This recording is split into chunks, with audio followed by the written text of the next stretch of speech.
Hello everyone, welcome to my channel Savitri Sunita blogs. ಇವತ್ತು ಬೆಳಗ್ಗೆನೇ ವ್ಲಾಗನ್ನು start ಮಾಡ್ಕೊಂಡಿದ್ದೀನಿ.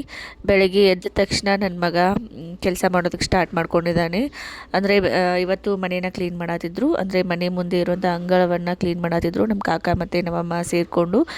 ಸೊ ಇವರು ವೀಕ್ಲಿ ಒಂದು 2 ಸಲ ಆದ್ರೂ ಈ ಥರ ಅಂಗಳವನ್ನು ಕ್ಲೀನ್ ಮಾಡ್ತಾರೆ. ಎಲ್ಲ ಪೂರ್ತಿ ಎಲ್ಲ ಕಸ ಗುಡಿಸ್ಕೊಂಡು ಆಮೇಲೆ ಅಂಗಳಿಗೆ, ಆಮೇಲೆ ಮನೆ ಮುಂದೆ ಇರುವಂತಹ ಟೈಲ್ಸ್ ಏನಿದೆ ಇದಕ್ಕೆಲ್ಲವನ್ನು ನೀರು ಹಾಕಿ ವೀಕ್ಲಿ ಒಂದು 2 ಸಲ ಆದ್ರೂ ಕ್ಲೀನ್ ಮಾಡ್ಕೋತಾರೆ.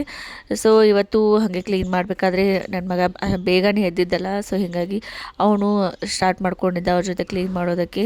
ಸೊ ನಮ್ಮ ಕಾಕ ಅಂತೂ ಅವನ ಕೈಯಲ್ಲೇ ನೀರಿನ ಪೈಪನ್ನು ಕೊಟ್ಬಿಟ್ರು. ಸೊ ಅವನಿಗೆ ಫುಲ್ ಖುಷಿಯಾಗಿತ್ತು. ಫುಲ್ ನೀರಲ್ಲೇ ಆಟ ಆಡಿದ ಮಾರ್ನಿಂಗ್ ಎದ್ದ ತಕ್ಷಣ.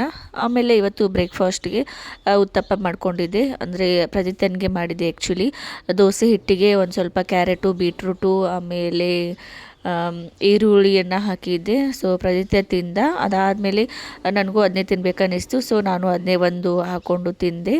ಟೇಸ್ಟ್ ಅಂತೂ ಸೂಪರಾಗಿತ್ತು ಆ್ಯಂಡ್ ಹೆಲ್ತಿಗೂ ಇದು ಒಳ್ಳೆಯದು. ನಮ್ಮಮ್ಮ ಮತ್ತು ನಮ್ಮ ಕಾಕು ಇಲ್ಲಿ ತೊಗರಿ ಕಾಳನ್ನು ನೆನೆ ಹಾಕತ್ತಾರು. ಅಂದರೆ ಇವಾಗ ತೊಗರಿ ರಾಶಿ ಅಲ್ವಾ ಮನೆಯಲ್ಲಿ. ಸೊ ತೊಗರಿನ ಗಿಡದಿಂದ ಎಲ್ಲ ಬಿಡಿಸ್ಕೊಂಡು ಈ ಥರ ಒಂದು ದೊಡ್ಡ ಬೋಗೋಣಿಯಲ್ಲಿ ನೀರನ್ನು ಹಾಕಿ ಅದರಲ್ಲಿ ತೊಗರಿ ಕಾಳನ್ನು ಹಾಕಿ ಬಿಸಿಲಿಗೆ ನೆನೆಯೋದಕ್ಕೆ ಇಟ್ಬಿಡ್ತಾರೆ.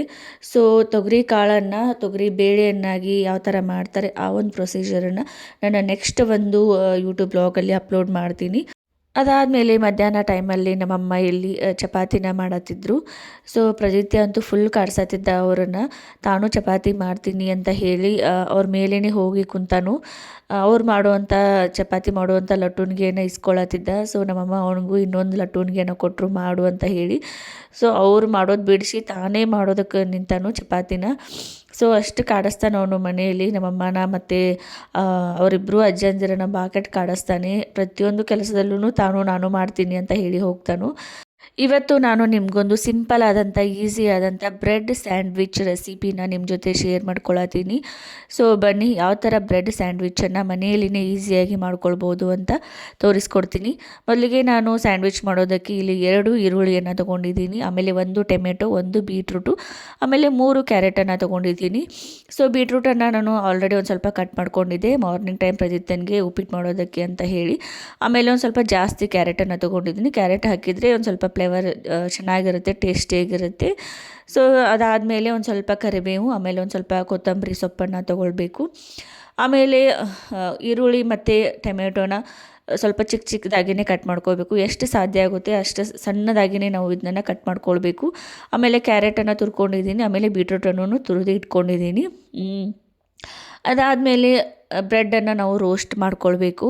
ಬ್ರೆಡ್ಗೆ ಒಂದು ಸ್ವಲ್ಪ ಆಯಿಲು ಅಥವಾ ಬೆಣ್ಣೆ ಅಥವಾ ತುಪ್ಪ ಯಾವುದಾದ್ರೂ ಸ್ವಲ್ಪ ಅಪ್ಲೈ ಮಾಡಿಕೊಂಡು ತವಾ ಮೇಲೆ ಒಂದು ಸ್ವಲ್ಪ ರೋಸ್ಟ್ ಮಾಡಿಟ್ಕೊಂಡು ತೆಗೆದಿಟ್ಕೊಳ್ಬೇಕು. ಅದಾದಮೇಲೆ ಸ್ಟಫಿಂಗನ್ನು ರೆಡಿ ಮಾಡ್ಕೊಳ್ಳೋಣ ಬನ್ನಿ. ಇಲ್ಲಿ ಸ್ಟಫಿಂಗ್ ಮಾಡೋದು ಯಾವ ಥರ ಮಾಡೋದು ಅಂತ ಅಂದರೆ, ಒಂದು ಬಾಣಲಿಗೆ ಒಂದು ಸ್ವಲ್ಪ ಎಣ್ಣೆ ಹಾಕ್ಕೊಂಡಿದ್ದೀನಿ. ಜಸ್ಟ್ ಒಂದು 2 ಟೇಬಲ್ ಸ್ಪೂನಷ್ಟು ಆಯಿಲನ್ನು ಹಾಕ್ಕೊಳ್ಬೇಕು. ಆಮೇಲೆ ಜೀರಿಗೆ, ಸಾಸಿವೆ, ಆಮೇಲೆ ಸ್ವಲ್ಪ ಶುಂಠಿ, ಆಮೇಲೆ ಬೆಳ್ಳುಳ್ಳಿ ಪೇಸ್ಟನ್ನು ಹಾಕ್ಕೊಳ್ಳಿ. ಸ್ವಲ್ಪ ಫ್ರೈ ಆದಮೇಲೆ ಈರುಳ್ಳಿನ ಹಾಕ್ಕೊಳ್ಬೇಕು. ಈರುಳ್ಳಿ ಒಂದು ಸ್ವಲ್ಪ ಫ್ರೈ ಆದಮೇಲೆ ಟೊಮೆಟೊನ ಹಾಕ್ಕೊಳ್ಳಿ. ಟೊಮೆಟೊ ಒಂದು ಸ್ವಲ್ಪ ಮೆತ್ತಗಾದ್ಮೇಲೆ ಬೀಟ್ರೂಟು ಮತ್ತು ಕ್ಯಾರೆಟನ್ನು ಹಾಕ್ಕೊಂಡು ಬಾಡಿಸ್ಕೊಳ್ಬೇಕು. ಇಲ್ಲಿ ಬೀಟ್ರೂಟ್ ಮತ್ತು ಕ್ಯಾರೆಟ್ ಹಾಕ್ಕೊಂಡ್ಮೇಲೆ ಜಾಸ್ತಿ ಫ್ರೈ ಮಾಡ್ಕೊಳ್ಳೋ ಅವಶ್ಯಕತೆ ಇರಲ್ಲ, ಯಾಕಂದರೆ ಅವೆರಡು ಜಾಸ್ತಿ ಫ್ರೈ ಆದರೆ ಅದರಲ್ಲಿರುವಂತಹ ಎಲ್ಲ ವಿಟಮಿನ್ಸ್ ಎಲ್ಲ ಹೋಗಿಬಿಡುತ್ತೆ. ಸೊ ಸ್ವಲ್ಪ ಫ್ರೈ ಮಾಡಿಕೊಂಡ್ರೆ ಮುಗಿಯಿತು. ಅದಾದಮೇಲೆ ಒಂದು ಸ್ವಲ್ಪ ಸಾಲ್ಟನ್ನು ಹಾಕ್ಕೊಳ್ಳಿ. ಆಮೇಲೆ ಒಂದು ಸ್ವಲ್ಪ ಕೊರಿಯಂಡರ್ ಪೌಡರ್, ಆಮೇಲೆ ಗರಂ ಮಸಾಲ, ಒಂದು ಸ್ವಲ್ಪ ಚಿಲ್ಲಿ ಪೌಡರನ್ನು ಹಾಕ್ಕೊಳ್ಬೇಕು. ಆಮೇಲೆ ಒಂದು ಸ್ವಲ್ಪ ಚಿಟಿಕೆ ಅರಿಶಿಣವನ್ನು ಹಾಕ್ಕೊಂಡು ಬಾಡಿಸ್ಕೊಂಡು ಒಂದು 2 ನಿಮಿಷ ಫ್ರೈ ಮಾಡಿಕೊಂಡ್ರೆ ಮುಗೀತು. ಸೊ ಬ್ರೆಡ್ಗೆ ಬೇಕಾಗಿರುವಂಥ ಸ್ಟಫಿಂಗ್ ಇಲ್ಲಿ ರೆಡಿ ಆಗಿಬಿಡುತ್ತೆ.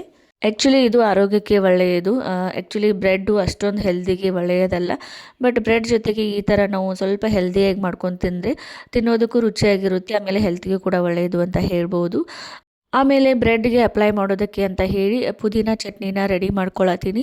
ಪುದೀನ ಚಟ್ನಿನ ಯಾವ ಥರ ಮಾಡ್ಕೊಳ್ಳೋದು ಅಂತ ಅಂದರೆ, ಒಂದು ಮಿಕ್ಸಿ ಜಾರ್ಗೆ ಒಂದು ಸ್ವಲ್ಪ ಕೊತ್ತಂಬರಿ ಸೊಪ್ಪು, ಆಮೇಲೆ ಒಂದು ಸ್ವಲ್ಪ ಪುದೀನ ಸೊಪ್ಪನ್ನು ಹಾಕ್ಕೊಳ್ಬೇಕು. ಆಮೇಲೆ ಒಂದು 2 ಹಸಿಮೆಣಸಿನ್ಕಾಯಿ, ಒಂದು ಸ್ವಲ್ಪ ಶುಂಠಿ, ಆಮೇಲೆ ಸ್ವಲ್ಪ ಉಪ್ಪನ್ನು ಹಾಕಿ ಮಿಕ್ಸಿ ಜಾರಲ್ಲಿ ಗ್ರೈಂಡ್ ಮಾಡಿಕೊಂಡ್ರೆ ಮುಗೀತು, ಪುದೀನ ಚಟ್ನಿ ರೆಡಿ ಆಗುತ್ತೆ. ಆಮೇಲೆ ಬ್ರೆಡ್ಡನ್ನು ನಾವು ಆಲ್ರೆಡಿ ಏನು ರೋಸ್ಟ್ ಮಾಡ್ಕೊಂಡಿರ್ತೀವಿ ಆ ಒಂದು ಬ್ರೆಡ್ಗೆ ಈ ಒಂದು ಚಟ್ನಿನ ಅಪ್ಲೈ ಮಾಡ್ಕೋಬೇಕು.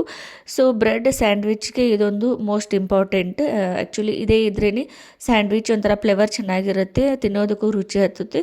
ಸೊ ಜಸ್ಟ್ ನಾವು ಸ್ಟಫಿಂಗ್ ಹಾಕೊಂಡು ತಿಂದರೆ ಅಷ್ಟು ಚೆನ್ನಾಗಿ ಟೇಸ್ಟ್ ಕೊಡಲ್ಲ. ಸೊ ಬ್ರೆಡ್ ಸ್ಯಾಂಡ್ವಿಚ್ಗೆ ಪುದೀನ chutney it's a most essential part. So ಅದನ್ನು ರೆಡಿ ಮಾಡಿಕೊಂಡು ಈ ಥರ ಬ್ರೆಡ್ಗೆ ಅಪ್ಲೈ ಮಾಡಿಕೊಂಡು ಆಮೇಲೆ ನಾವು ಮಾಡಿರುವಂತಹ ಒಂದು ಏನು ಸ್ಟಫಿಂಗ್ ಇದೆ ಆ ಒಂದು ಸ್ಟಫಿಂಗನ್ನು ಹಾಕ್ಕೊಂಡು ಮೇಲೆ ಇನ್ನೊಂದು ಬ್ರೆಡ್ಡನ್ನು ಹಾಕ್ಕೊಂಡು ಸೊ ಸಾಯಂಕಾಲ ಟೈಮಲ್ಲಿ ತಿಂದರೆ ಸೂಪರಾಗಿರುತ್ತೆ. ಸೊ ನೀವು ಒಂದು ಸಲ ಟ್ರೈ ಮಾಡಿ ಬ್ರೆಡ್ ಸ್ಯಾಂಡ್ವಿಚನ್ನ ಈಸಿಯಾಗಿ ಸಿಂಪಲ್ಲಾಗಿ ಯಾವ ಥರ ಮನೆಯಲ್ಲಿ ಮಾಡ್ಕೊಳ್ಬೋದು ಅಂತ ಹೇಳಿ. ಜಸ್ಟ್ ಇದೊಂದು 10 ನಿಮಿಷದ ಕೆಲಸ ಅಷ್ಟೇ. ಒಂದು 10 ನಿಮಿಷದಲ್ಲಿ ನಾವು ಹೆಲ್ದಿಯಾಗಿರುವಂಥ ಒಂದು ಬ್ರೆಡ್ ಸ್ಯಾಂಡ್ವಿಚನ್ನು ಮಾಡಿಕೊಂಡು ತಿನ್ಬೋದು. ಮನೆಯಲ್ಲಿ ಸಣ್ಣ ಮಕ್ಕಳಿದ್ದರೆ ಅವ್ರಿಗೆ ಈ ಥರ ನಾವು ಮಾಡಿಕೊಡ್ಬೋದು. ಅವ್ರಿಗೆ ಲಂಚಿಗೇನು ನಾವು ಈ ಥರ ಮಾಡಿಕೊಡ್ಬೋದು. ಆಮೇಲೆ ಸ್ನ್ಯಾಕ್ಸ್ ಆಗಿಯೂ ನಾವು ರೆಡಿ ಮಾಡಿಕೊಡ್ಬೋದು. ಮಾರ್ನಿಂಗ್ ಟೈಮಲ್ಲಿ ಬ್ರೇಕ್ಫಾಸ್ಟ್ ಆಗಿಯೂ ನಾವು ರೆಡಿ ಮಾಡಿಕೊಡ್ಬೋದು. ಸೊ ಈ ಥರ ಮಾಡಿಕೊಟ್ರೆ ಅವರು ತುಂಬಾ ಇಷ್ಟಪಟ್ಟು ತಿಂತಾರೆ ಅಂತ ಹೇಳ್ಬೋದು. ಸೊ ನೀವು ಒಂದು ಸಲ ಈ ಒಂದು ರೆಸಿಪಿನ ಟ್ರೈ ಮಾಡಿ, ತುಂಬಾ ಈಸಿಯಾಗಿರುವಂತಹ ರೆಸಿಪಿ.